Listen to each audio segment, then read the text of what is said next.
불테리어밖에 본 적 없다. 서머신 몸의 단편소설에 상습 결혼 사기범인 남자가 등장하는 얘기가 있다. 해변의 휴양지에서 노처녀를 유혹하여 11번이나 중원한 남자다. 교도소에도 다녀왔다. 남자의 외모는 이런 식으로 묘사되고 있다. 그는 슬픈 눈길로 자신의 구두를 바라보았다. 이것 역시 제대적인 수선을 요하는 낡은 구두였다. 그는 길고 살점이 별로 없는 코에 옅은 하늘색 눈을 가진 시든 듯한 자그마한 남자였다. 피부색은 나쁘고 주름이 많아 쭈글쭈글했다. 나이가 몇 살인지 도무지 짐작이 가지 않는다. 30 정도로 60 정도로나 보인다. 튀지 않는 것을 제외하고는 내세울 거라곤 아무것도 없는 남자였다. 가난한 사람이란 건 분명했지만 의외로 차림새는 단정했다. 그런 빈상의 남자가 어떻게 그렇게 많은 여성을 유혹할 수 있었는지 화자인 작가는 고개를 갸웃거리며 그 의문을 제기한다. 남자는 말한다. 여자란 잘생긴 남자한테 끌리지만 막상 결혼하게 되면 외모 따위 아무래도 상관없죠. 당신은 작가인 주제의 여자를 통 모르는군요. 한 사람하고만 결혼한 탓입니다. 태어나서 불테리어밖에 본 적 없다면 걔에 대해 무얼 안다고 할 수 있겠어요. 나도 아직 한 여성하고 밖에 결혼한 적이 없어서 불테리어밖에 본 적 없는 무지몽매한 1인이긴 하지만 그래도 나 나름대로 뻔뻔하게 전반적인 여성에 대해 오랜 세월 품어온 설이 한 가지 있다. 그것은 여성은 화내고 싶은 건에 있어서 화내는 게 아니라 화내고 싶을 때가 있어서 화낸다라는 것이다. 남자가 화낼 경우 거기에는 대개 이러이러해서 화난다는 줄거리가 있다. 그러나 여자는 내가 본 바 대부분의 경우 그렇지 않다. 평소에는 특별히 눈초리를 축혀 올리지 않고 온화하게 넘기던 일도 하필 화나는 시기에 걸려버리면 화를 낸다. 그것도 아주 진지하게 화를 낸다. 말하자면 쥐레를 밟은 것이다. 신혼 초에는 무슨 일이 일어났는지 전혀 이해하지 못했지만 횟수를 거듭하는 동안 그렇구나, 그런 거구나 하고 대충 그 구조를 알게 됐다. 상대가 화를 내면 방어는 단단히 하되 얌전히 샌드백이 되는 수밖에 없다. 자연재해에 정면으로 맞서봤자 어차피 이길 승산이 없기 때문이다. 현명한 뱃사공처럼 그저 목을 움츠리고 뭔가 다른 생각을 하며 무지막지한 태풍이 지나가기를 기다린다. 바람이 그치면 슬슬 머리를 치켜들고 신중하게 주위 상태를 살핀다. 그리고 사태가 일단락된 것 같으면 이제 원래의 내 페이스로 돌아와 홍홍 콧노래를 부르며 적당히 있으면 된다. 그러나 머지않아 심상찮은 걸 또 머리 위에 불길한 먹구름이가 된다. 그런 되풀이를 계속해서 인생에 무언가 발전이 있느냐고 물으신다면 곤란하지만 어쨌든 그것이 내가 불테리어를 경유해서 배운 무사 평온한 공동생활을 위한 현실적 지혜이다. 아마 다들 마찬가지로 살고 있지는 않을까?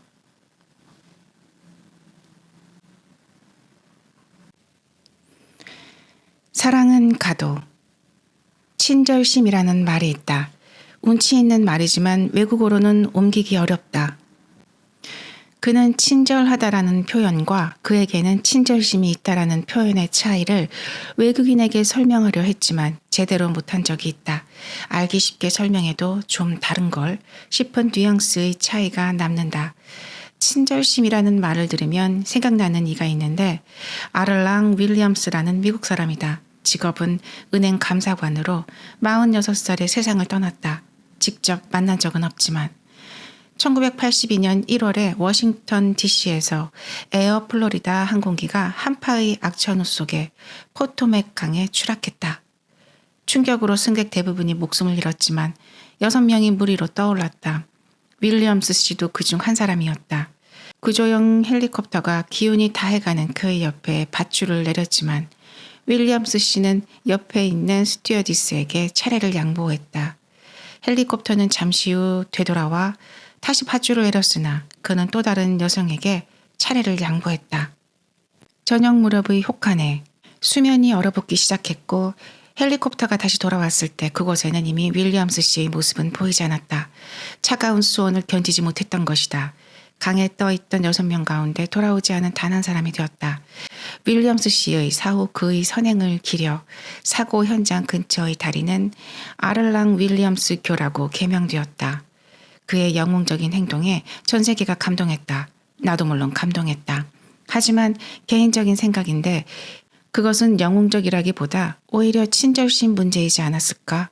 윌리엄스 씨는 자신이 아무리 쇠약해 있어도 위기 상황에 있어도 옆에 여성이 있으면 반드시 먼저 하시죠. 나는 다음에는 괜찮으니 하는 사람이지 않았을까? 그것은 그의 일상적이고 습관적인 행동이지 않았을까? 물론 그렇다고 해서 그의 숭고함이 감해지는 건 아니지만 나는 도저히 그렇게까지 영웅 같은 일을 할 수 없을 것 같지만 그래도 글을 쓸 때는 되도록 독자에게 친절해야지 하고 없는 지혜를 짜 힘을 다하고 있다. 에세이든 소설이든 문장을 쓸 때 친절심은 대단히 중요한 요소다. 되도록이면 상대가 읽기 쉬우면서도 이해하기 쉽게 써야 한다. 그런데 실제로 시대에 보면 알겠지만 그렇게 간단한 일이 아니다. 알기 쉬운 문장을 쓰기 위해서는 먼저 자신의 생각을 깔끔하게 정돈하고 거기에 맞는 적절한 말을 골라야 한다. 시간도 들고 품도 든다. 얼마간의 재능도 필요하다. 적당한 곳에서 그만 됐어 내던지고 싶을 때도 있다. 그럴 때 나는 윌리엄스 씨를 생각한다. 맹렬한 눈보라 속 얼음 섞인 포토맥 강에 잠기면서 주위 여성에게 먼저 가세요 라는 말을 계속하는 친절심에 비하면 책상 앞에서 팔짱을 끼고 바른 말을 찾는 것쯤 별것 아니라고 생각한다. 당연한 말이지만 커트 보네거트의 소설에 사랑은 가도 친절은 남는다는 말이 있다. 이것도 아주 멋진 말이다. 팁은 어렵다. 해외여행을 할 때 골치 아픈 것은 역시 팁 문제다. 아시다시피 일본에서는 팁을 주는 습관이 일상적이지 않아서 좀처럼 이것이 자연스럽게 되지 않는다. 게다가 나라에 따라 장소에 따라 팁 액수며 건네는 법이 각각 달라. 그걸 파악하는 것도 쉽지 않다. 여행 가이드북에는 여기서는 이 정도 주는 것이 타당합니다 라고 쓰여 있지만 막상 현지에 가보면 뭐? 얘기가 전혀 다르잖아 하는 일이 종종 있다. 별로 믿을 게 못 된다. 그럼 어떻게 하면 좋은가? 솔직히 말해 이렇게 하면 된다는 정답이 없다. 그 원리를 세계적으로 일반화하기에는 팁 문제가 너무 복잡하다. 서브프라임 문제나 소립자론에 지지 않을 정도로 까다롭다. 다만 내 개인적인 경험으로 보면 사소한 것은 생각하지 않고 대충 이 정도겠지 하고 넘겨 짚어서 주는 것이 가장 좋은 방법 같다. 요령은 어쨌든 자신감을 갖고 팁을 주는 것이다. 떨면 안 된다. 상대의 눈을 보고 빙그레 웃으며 네 고마워요 하고 스스럼 없이 건네야 한다.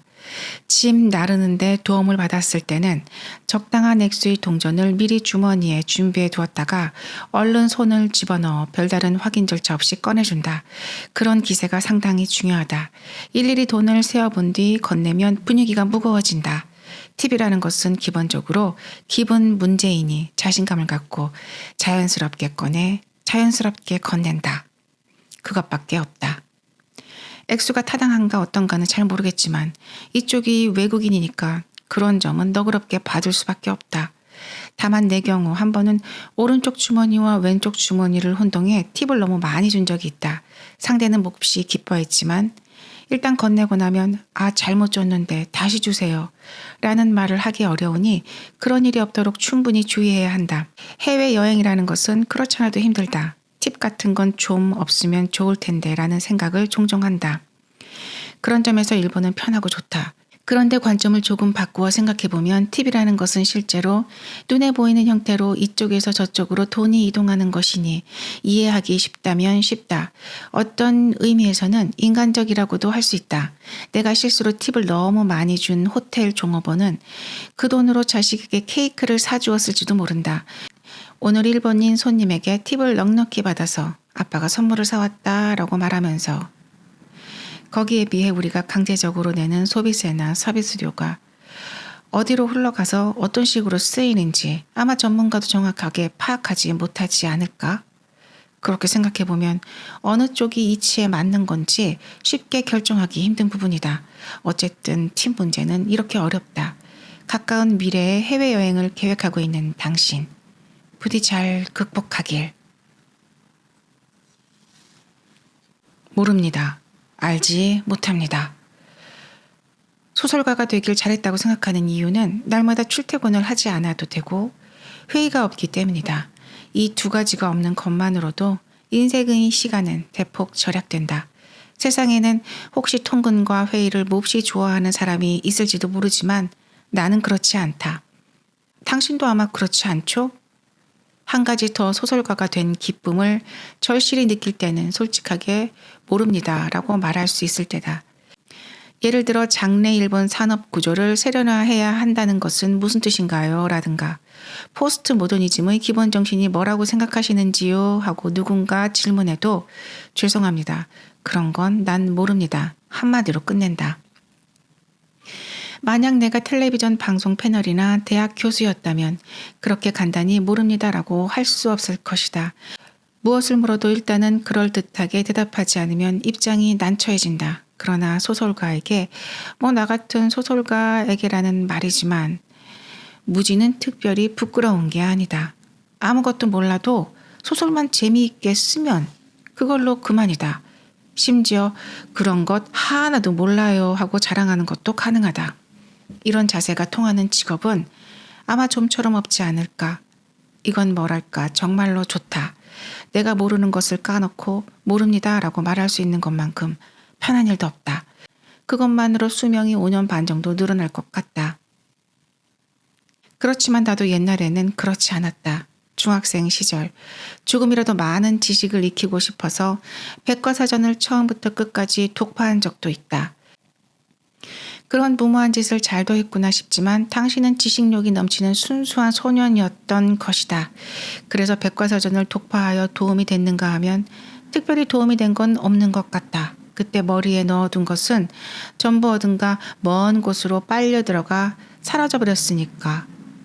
분명 사람에게 가장 중요한 것은 지식 그 자체가 아니라 지식을 얻고자 하는 마음과 의욕일 터. 그런 것이 있는 한 우리는 자신이 자신의 등을 밀어주듯이 앞으로 나아갈 수 있다. 그리고 그 결과 잘 풀리면 아무것도 몰라요 하고 모르는 것을 자랑하는 작가가 될 수도 있다. 인생이란 꽤 복잡하다.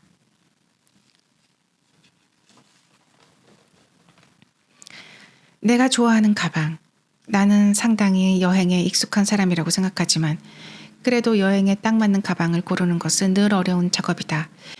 여행 가방에서 가장 문제가 되는 것은 내용과 목적이 완전히 같은 여행이 없다는 것이다.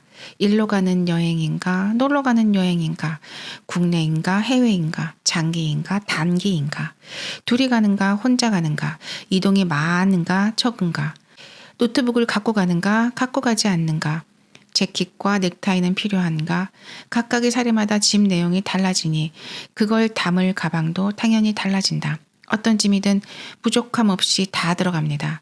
안심하고 맡겨주십시오. 이런 친절한 가방이 있으면 좋겠지만 그런 게 있을 리 없다.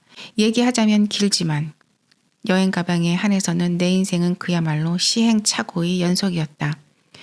여자 때문에 시행착오를 계속하는 데 비하면 훨씬 편하고 돈도 들지 않지만 내 경험으로 보자면 가방이라는 것은 목적과 내용에 맞춰 거기에 딱 맞는 것을 사도 별로 좋은 결과가 나오지 않는 것 같다. 그보다는 오히려 그냥 무심코 사거나 시간에 쫓겨 적당히 대충대충 고르는 것이 의외로 두고두고 보물이 된다. 내가 오랜 세월 여행 갈 때마다 자주 사용하는 가방은 카우아이 섬 하나레이에서 산 서퍼용 비닐 가방. 말도 안 되게 싼 값에 임시변통으로 샀지만 사용해보니 아주 편리하고 가볍고 탄탄해서 자주 들게 된다. 가방이라는 것은 사소한 크기와 재질의 차이로 편리하기도 하고 불편하기도 하다.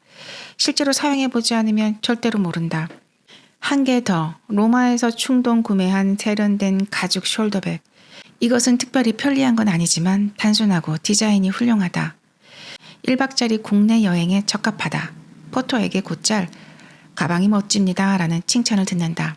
절대 싸지는 않았지만 20년 이상 사용했으니 본전은 건졌다. 나는 취향상 요즘 유행하는 바퀴 달린 소형 슈트케이스를 별로 좋아하지 않는다. 무겁고 덜그덕덜그덕 시끄럽다. 비포장길에서는 도움이 되지 않고 고장도 찼다. 그보다는 내 힘으로 들고 나를 수 있는 끈 달린 간단한 가방을 선호한다. 여행을 수없이 하다 보면 약간의 철학이 생겨나는데 편리한 것은 반드시 어딘가에서 불편해진다라는 것도 그중 하나다. 이 원고를 쓰고 있는 지금도 제네바행 짐을 꾸리고 있다. 이번에는 오슬로의 탁구 전문점에서 산 스포츠 가방을 들고 간다.